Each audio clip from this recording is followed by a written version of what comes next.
Welcome to my fiber journey. This is my very first podcast, episode 1 for Twisted Dye Kitchen. My name is Sherry, and I'm located in Kirkwood, Missouri. I'm going to take you through a path of all my fiber journeys and where it's led me today. Grab your favorite brew, whether it be tea or coffee, your alcoholic beverage, whatever you want to do, and just sit back and enjoy, hopefully the very first and many episodes to come. First, I'd like to talk to you a little bit about where I started and how it all began. I was a little girl. My mother was a seamstress, sold all our clothes, sewed our doll clothes.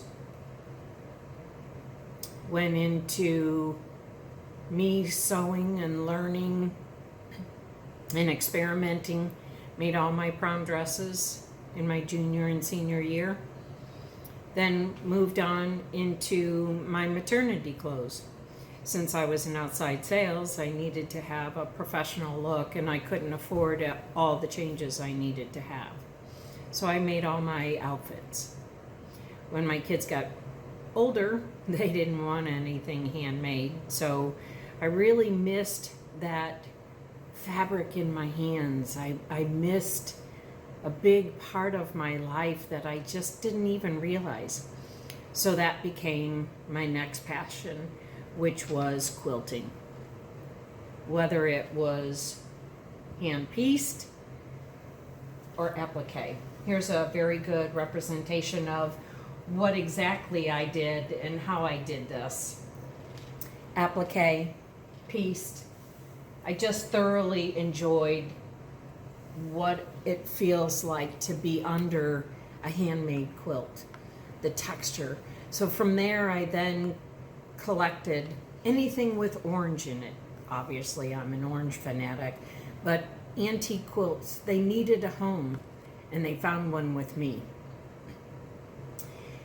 With applique and hand piecing and hand quilting, it's such a long process that I really missed that immediate gratification.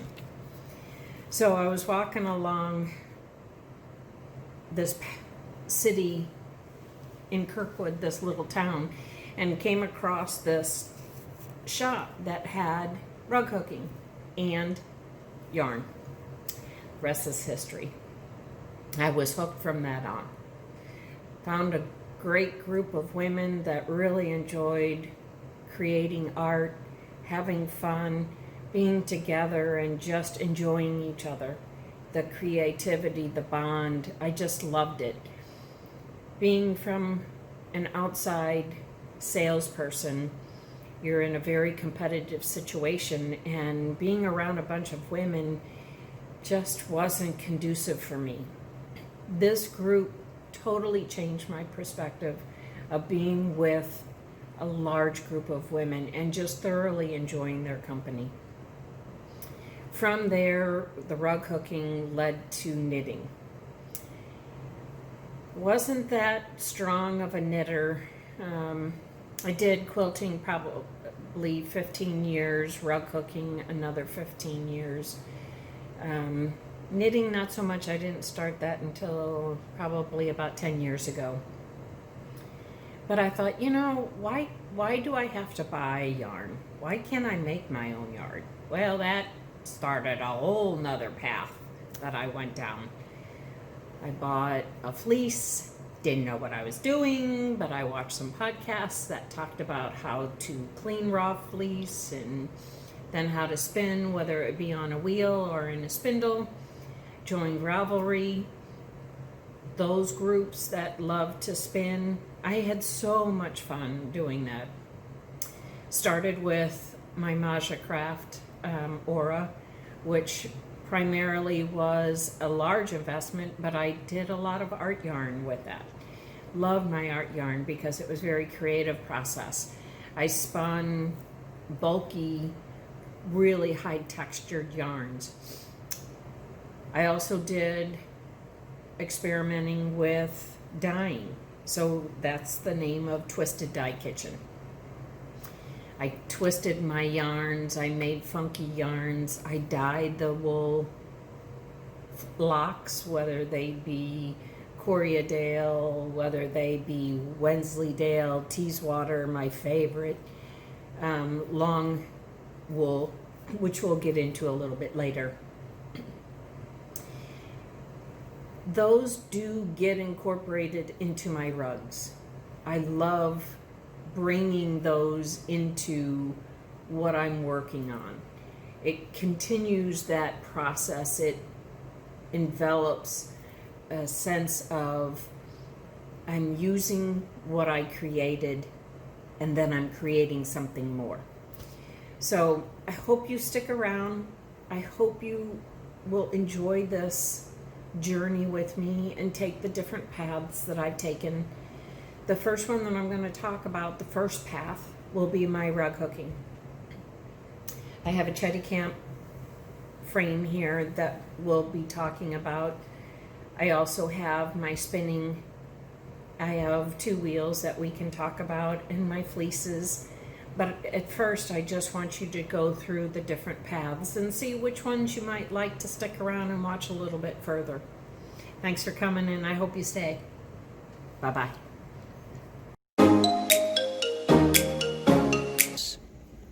Better not do the same thing again. Come over here.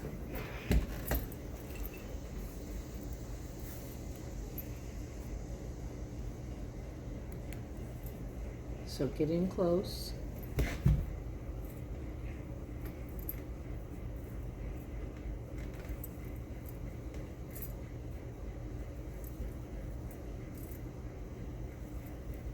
Okay, now I'm going to go to a different material. So watch my hands.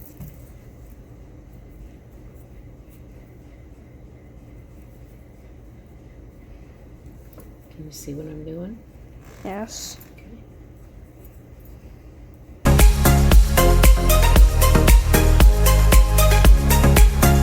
Impressionistic look.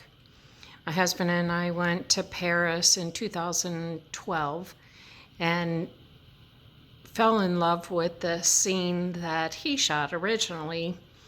He then created the impressionistic style from the photo, and I then took it and created this 45-ish by 50-something-ish wall hanging. I'm going to go ahead and come up closer to some of the areas of shading. This is, in rug hooking terms, an 8 cut. I'll let your eyes feast on the different colors, the areas within to emphasize shading. I went through so many different color generations in order to create this path. Seems like the path is always in my subconscious. If you can see in this, in the beginning where some shadowing was, the Giverny France, that's the name of this rug. I just fell in love with the entire process. It did take me several years to complete this rug. I have a friend, Kathy Minnemeyer, who she worked with me to come up with the perfect border, and this is her hand-dyed wool that I cut into strips for this, which I thought was perfect. It's actually a composition book that you can get at Target, Walmart, any place school supplies are sold. I covered the book with a wool piece of fabric just so I would be able to recognize right away that this is for my rug hooking. The red band right here is an ultra suede sample that I found at one of my local fabric stores. And as you can see, I've collected over the years different things that excite me, different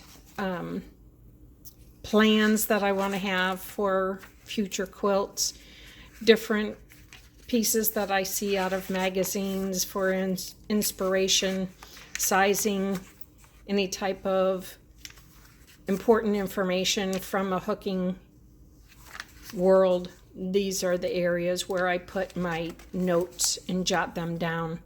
These little words right here are just cut out from a magazine just to make it a little special and a little bit more unique to me. So all my adventures that I take and the paths that I go down, I always try to incorporate a journal. And the reason for that is so that I can go back and look at it several years in the past in order to look and see, did I miss something? Why is this not working? And because of that, I'm able to go back and use it as a reference. This is something I definitely recommend anyone who's in the crafty type world to go ahead. You don't have to spend a whole lot of money. You just use what you have and make it your own. This rug right here, which is still on my shetty camp, I believe and I hope I'm saying that correctly, is going to be a 30 by 72 inch runner for my hallway. I will incorporate, or have been incorporating, different velvets. I have yarns that I've overdyed. I also have store-bought yarns that I use, as well as cut wools. I have in another section, I do have roving that I used. And in here I have some wool jerseys that Deanne Fitzpatrick, I bought from her studio. So keep your rugs on a frame in the path where you're going to be at all times. That way 10, 15, 20 minutes, up to 3 hours is sometimes I find myself at my frame to hook. It's just wonderful. It's just a wonderful process. Very forgiving as well.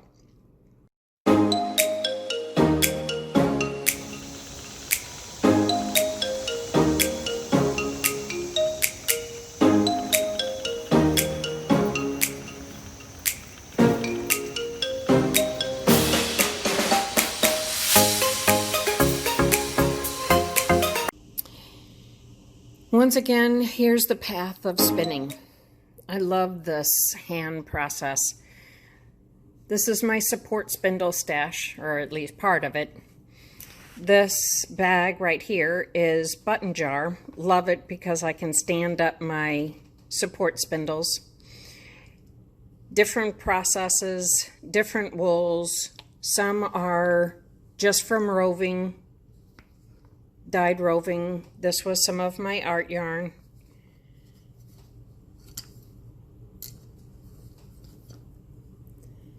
Some of these spindles that I have currently are from a very good, talented, wonderful person called Alan Berry.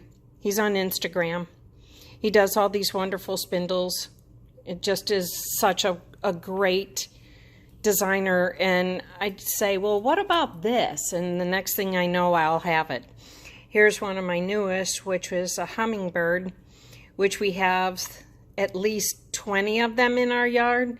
And my husband tries feeding them, and it keeps their little hummingbird feeders full of sweet juices, nectars. This is a bag that I created for my spindles, my spindle projects. And the reason why I like it so much and why I designed it this way is this little pocket right here is long enough to keep my spindle over there, and it keeps it out of the fiber stash. And the reason for that is so that it doesn't get all tangled and doesn't get hairy from the from the fibers that are sitting there. And this just happens to be another spindle that I have. I have quite a few of them, but don't tell anybody. Once again, here's one of my fiber spinning notebooks. I write down little notes that I want to keep for myself. I also have different, where people will keep the little index cards that relate to how and fast and the ratio and the spin and the breed. I try to keep a good record, or try to keep some type of a record for myself so that I know how and if I wanted to duplicate it again. I made and knitted a little sweater for my newest grandchild, a little granddaughter. And these are, I believe these were fin fibers that I dyed. And I combed, I carded on hand carders into row legs, and then I did a long draw. So here I already forgot, but thank goodness I wrote it down and I knew what I was doing. So that's kind of a little bit of my hand spindles. Next episode we'll go into a little bit more detail on what I spin on my wheel and what I'm thinking about in that process.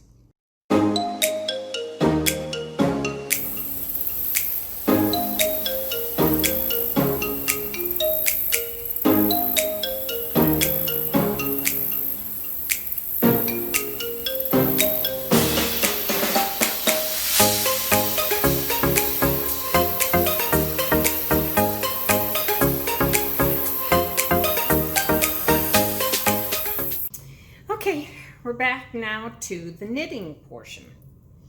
And as I discussed with you before, it's kind of dark in here, isn't it? As I discussed with you before, of incorporating my art yarn, which is this. I'm not sure if you can see it very well, but this is from Quilting Fiber Arts. She's located on Instagram. I believe she also has a website. Great fiber. Oh my gosh, I love the color. She has an amazing color palette. Her processes are gorgeous. When I run out of time, she is the person I go to a lot because she just nails exactly what I'm thinking. So I'm making the Azula.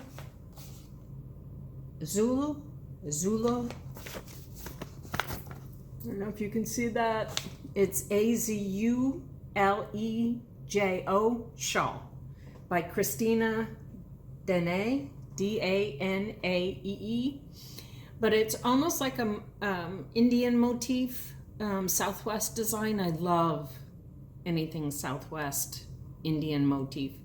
Native American, I love that design process. That may be a path that I go down, which is weaving Navajo churros, but I try to stay away from weaving because that's another path that I don't think I'd ever come back from. But here's my shawl so far. And I love the colors. It reminds me of Southwest. My husband and I, we had so much fun there. And I'm such a turquoise fanatic that these just remind me of when we were in Santa Fe, Albuquerque, to the balloon glow race. It was just awesome. But I'm also bringing this yarn together with Yarn Bee alpaca twists, which I believe I got from Hobby Lobby. So I just incorporated this with my hand spun yarn to create this, I think, in my opinion, and it's my shawl. I love it. I love the colors. Wish I'd have better lighting for you to see this.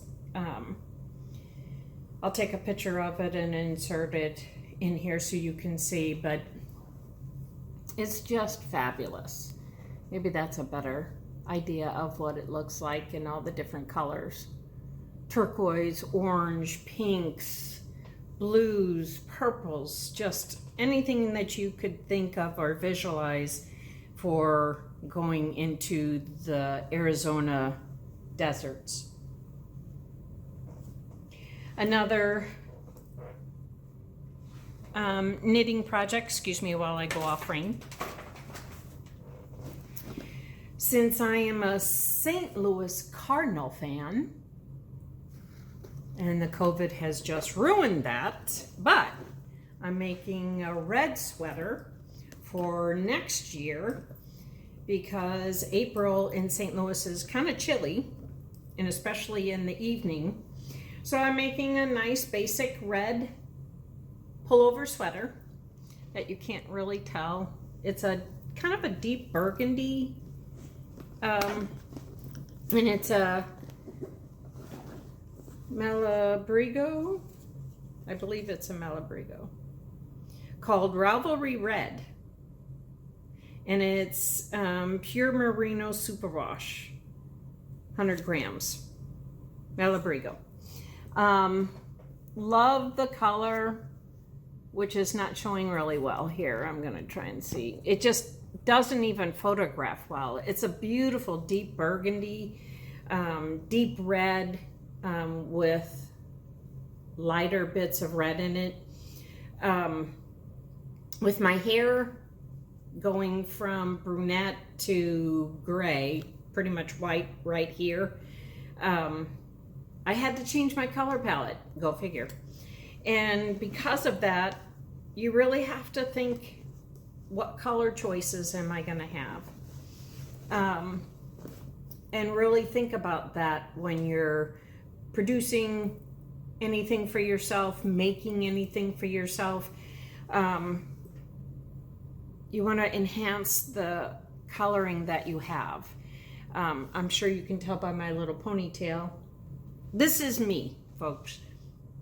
I always, 90% of the time, wear a baseball hat. I was going to go ahead and have my hair down and look really pretty for you. Well, as pretty as I can be. But I wanted to show you me. I don't want to put on airs because that's not me. I shouldn't say airs. I don't want to give a false face. How's that?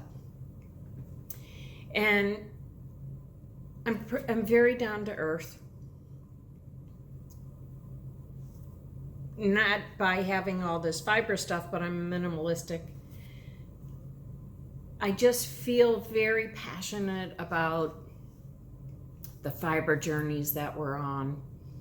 It's especially with COVID rearing its ugly head this year. I am now into retirement a little bit ahead of schedule.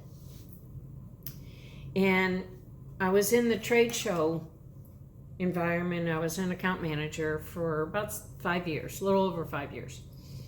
And that COVID pretty much eliminated any type of shows that we would have, and subsequently my job.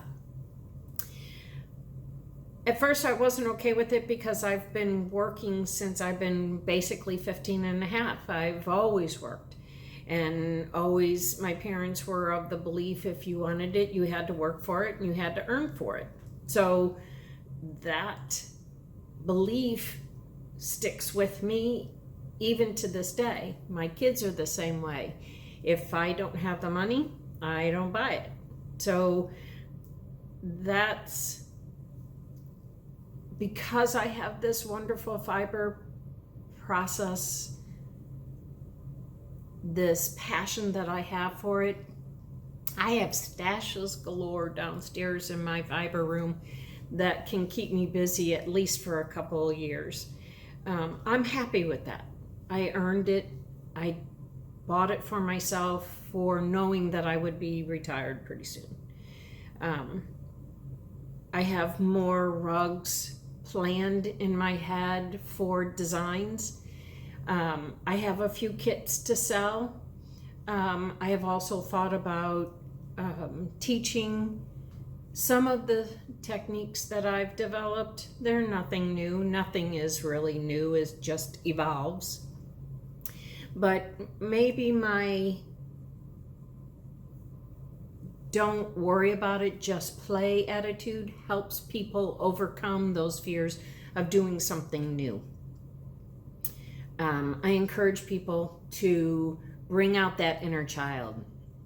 Just play, enjoy. Think about what you're doing, how you want to do it. It's just fun. It gets your mind off of things that aren't so pleasant. And we've had a very difficult year. Last year was even worse for me from an emotional standpoint. Had a couple tragedies in my life, and I thought 2020 would be better. Yeah, be careful what you wish for. But I hope that briefly the little areas where I touched upon might be of interest to you. I hope that this little piece of my life can bring joy to you. I look forward to going down paths with you arm in arm, whether it's virtual or in reality. I look forward to seeing you next time. And until then, enjoy.